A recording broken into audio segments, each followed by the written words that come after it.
नमस्कार। Next 9 life देख रही हैं आप और मैं हूं आपके साथ प्रज्ञा सिंह। बहुत बहुत स्वागत है आपका हमारे आज के इस खास प्रोग्राम में। आज के इस प्रोग्राम में बात करेंगे सोनाली फोगाट के केस की। बता दें, सोनाली फोगाट के केस में आज पूरे 40 दिन हो गए हैं, लेकिन सोनाली फोगाट का केस आखिरकार कहां जाता हुआ दिखाई दे रहा है, इस पर कुछ भी कहना अभी मुश्किल है। सवाल लगातार एक ही उठ रहा है कि क्या सोनाली फोगाट को जस्टिस मिल पाएगा। जिस तरह से लगातार सोनाली फोगाट के करीबी, उनके दोस्त या यूं कहें उनके फैंस उनके लिए जस्टिस की मांग कर रहे हैं, उम्मीद लगा रहे हैं कि सोनाली को इंसाफ मिल पाएगा। वहीं दूसरी ओर सोनाली फोगाट का परिवार अपनी सियासत करने में ही मशरूफ है। जिस तरह से 24 सितंबर को हुई खाक पंचायत के दौरान परिवार राजनीतिक विरासत की बात करता है, लेकिन सोनाली को इंसाफ दिलाने का सवाल शायद पूछना भूल जाता है। वहीं दूसरी ओर अगर बात करें इस केस में सीबीआई की, तो बता दें कि सीबीआई भले ही कई दिन से खामोश नजर आ रही थी, लेकिन अब सोनाली फोगाट के निधन के 40वें दिन बाद ही सीबीआई एक बार फिर से एक्टिव नजर आ रही है। जी हां, आपको बता दें कि सोनाली फोगाट के केस को करीब 19 दिन से सीबीआई यहां पर इस पर छानबीन कर रही है और अब जिस तरह से देखा जा रहा है कि अब सीबीआई ने अपनी जांच की रफ्तार एक बार फिर से बढ़ा दी है। आखिरकार कहां तक पहुंची है सीबीआई की जांच, आज के इस प्रोग्राम में इसी पे चर्चा करेंगे और आपको बताएंगे कि आखिरकार कहां तक पहुंचा है सोनाली फोगाट का केस इन 40 दिनों में, और आखिरकार कौन कौन है इस केस में शक के घेरे में, या यूं कहे कि सीबीआई की रडार पर। जहां पहले सोनाली के पर्सनल असिस्टेंट सुधीर सांगवान का नाम सामने आया, तो आज 40वें दिन बाद कई ऐसे लोग हैं जिन पर शक जताया जा रहा है। आखिरकार कौन कौन है ये लोग, आज के इस प्रोग्राम में इस पर भी खुलासा करेंगे। बिना किसी देरी के प्रोग्राम की शुरुआत करते हैं। सोनाली फोगाट के निधन की खबर जब से आई है तभी से सनसनी मची हुई है। पहले सोनाली फोगाट का परिवार जिस तरह से इस केस में सोनाली को इंसाफ दिलाने की बात कर रहा था, केस को लेकर कई लोगों पर शक भी जताया गया। इस केस में मुख्य आरोपी सुधीर सांगवान को लेकर परिवार ने कई गंभीर आरोप लगाए। परिवार ने बताया कि किस तरह से सालों से सुधीर सांगवान, जो कि सोनाली का पर्सनल असिस्टेंट भी है, वो उन पर अत्याचार कर रहा था, उनकी संपत्ति को हड़पने की कोशिश कर रहा था और साथ ही उन्हें प्रताड़ित भी कर रहा था। हालांकि इस बात का सबूत परिवार के पास नहीं है।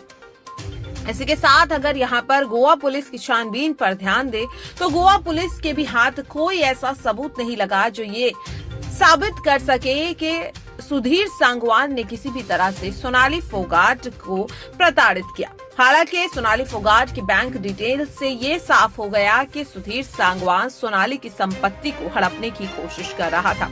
जिस तरह से सोनाली के कई बैंक अकाउंट बिल्कुल खाली दिखाई दिए, साथ ही सोनाली के ड्राइवर, कुक और माली ने जो खुलासे सुधीर सांगवान को लेकर किए, उससे ये बात तो साफ हो गई कि सोनाली की दौलत के पीछे पड़ा हुआ था सुधीर सांगवान। लेकिन यहाँ पर जिस तरह से खाप पंचायत के बाद सोनाली फोगाट का पूरा केस ही बदल गया। जहां एक ओर इस केस में सीबीआई ने चुप्पी साध ली, तो वहीं दूसरी ओर परिवार भी सियासत करने में बिजी हो गया। हालांकि जिस तरह से अब सोनाली फोगाट के निधन के 40 दिन बाद सीबीआई एक बार फिर से एक्टिव हो गई है, जहां एक ओर सोनाली फोगाट के परिवार से पूछताछ के लिए हिसार रवाना होने वाली है एक टीम, तो वहीं दूसरी ओर अब सुधीर सांगवान के परिवार से भी सीबीआई बातचीत करने वाली है। मिली जानकारी के मुताबिक पहले जहां गोवा पुलिस ने सोनाली फोगाट के पर्सनल असिस्टेंट सुधीर सांगवान के परिवार यानी कि उनकी मां, बहन और पत्नी से बातचीत की, ये समझने की कोशिश की कि आखिरकार क्या है पूरी सच्चाई सुधीर सांगवान की, कैसा शख्स था वो। लेकिन अब स्टेटमेंट फिर से मैच करने के लिए सीबीआई की टीम भी सुधीर सांगवान के परिवार से मुलाकात करने वाली है। जल्द ही परिवार से मुलाकात होगी और एक बार फिर से सवाल जवाब का सिलसिला शुरू होगा। लेकिन जिस तरह से अब परिवार की अगर बात करें तो परिवार दो पक्षों में बंटता हुआ दिखाई दे रहा है। ऐसे में अब ये भी अंदाजा लगाया जा सकता है कि शायद अब अगला निशाना सीबीआई का परिवार पर भी हो सकता है। जिस तरह से परिवार राजनीतिक विरासत की बात कर रहा है, आदमपुर विधानसभा सीट की बात कर रहा है, ऐसे में परिवार भी अब सीबीआई की रडार पर आ सकता है।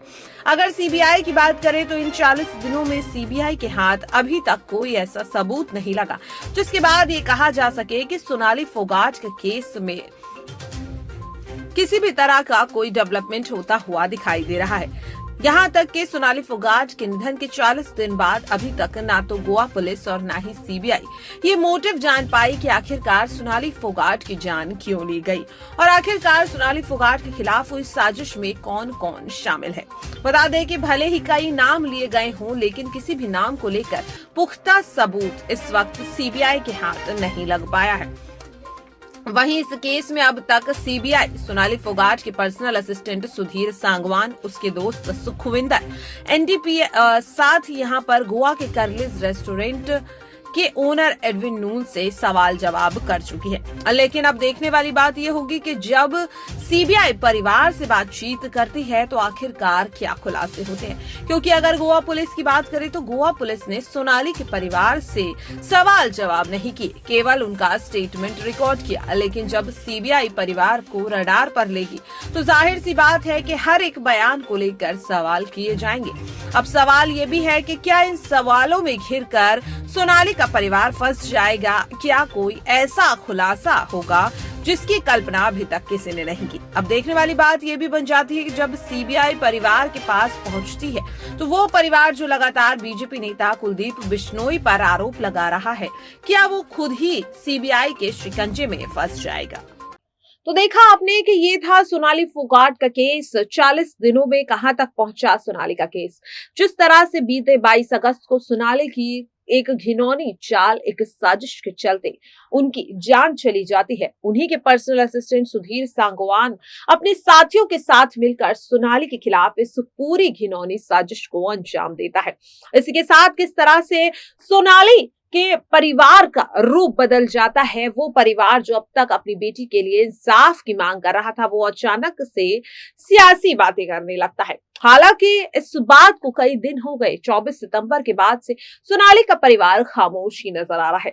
23 अक्टूबर की एक तारीख परिवार दे चुका है, लेकिन आखिरकार सीबीआई से कौन सवाल करेगा? जहां एक ओर गोवा के मुख्यमंत्री इस मुद्दे पर अपनी आवाज उठा रहे हैं, तो वहीं दूसरी ओर परिवार खामोश नजर आ रहा है। ऐसे में सवाल ये उठ रहा है लगातार कि सोनाली फोगाट को आखिरकार इंसाफ कब मिलेगा, या फिर सोनाली फोगाट के ससुराल पक्ष का जो डर था कि क्या सोनाली फोगाट का केस भी बॉलीवुड एक्टर सुशांत सिंह राजपूत के केस की तरह दब कर रह जाएगा। हम सभी जानते हैं कि सुशांत सिंह राजपूत का केस पिछले 2.5 सालों से चल रहा है। सीबीआई, एनसीबी, ईडी जैसी जांच एजेंसियां भी मिलकर उस केस को सॉल्व नहीं कर पाई और अब ससुराल पक्ष का डर यही है कि सोनाली का केस भी सुशांत के जैसा ना हो जाए। वहीं दूसरी ओर सोनाली फोगाट के केस में परिवार दो पक्षों में जिस तरह से बंट गया है, ससुराल पक्ष और मायका पक्ष, ऐसे में आमने सामने खड़े पक्ष क्या परिवार बनकर सोनाली के लिए आवाज उठाएंगे? ऐसे कई सवाल हैं और इन सभी सवालों को लेकर आपकी क्या राय है, कमेंट बॉक्स में हमें जरूर बताइएगा। ऐसी ही तमाम अपडेट से जुड़े रहने के लिए देखते रहिए नेक्स्ट 9 लाइव। नमस्कार।